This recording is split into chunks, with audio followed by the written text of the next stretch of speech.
It's fall, and if the weather isn't necessarily proof of that, local football and basketball games should be. But with all sports comes a growing problem. In tonight's School Patrol, we visit with a couple of students who are making it their mission to alert parents, teachers, and students about concussions.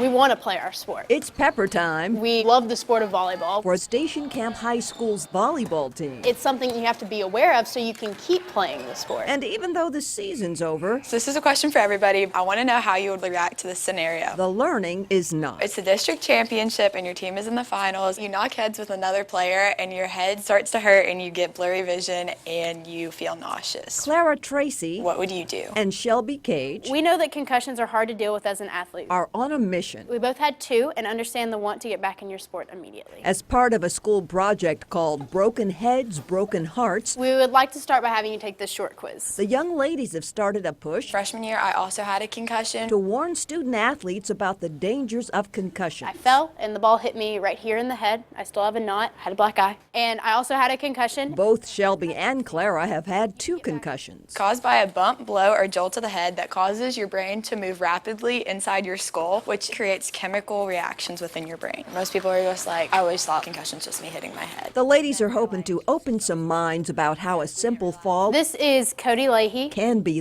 life-changing. He experienced a helmet-to-helmet hit in a high school football game. At practice, Cody took a shoulder hit. His teammates thought he was having a seizure, but he was actually a victim of second impact syndrome with massive brain swelling and an irregular heartbeat. For some of these students, We were in the semifinals. Third set, really close game. We were playing Portland. they're preaching to the choir. I dove into our bench, threw one arm out, popped it back up. It went over the net, and the volley kept going, and I hit my head really hard on the floor. I knew immediately that I had a concussion because I blacked out. Team manager and hockey player Jacob Titus The others I didn't really know until after.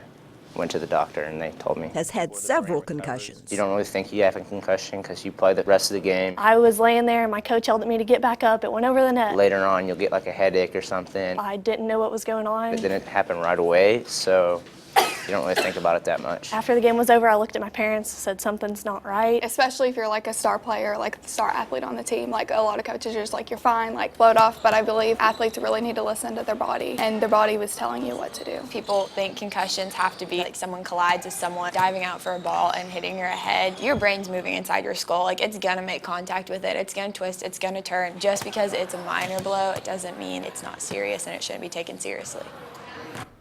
The Center for Disease Control reports that from 1.6 million to 3.8 million concussions happen every year.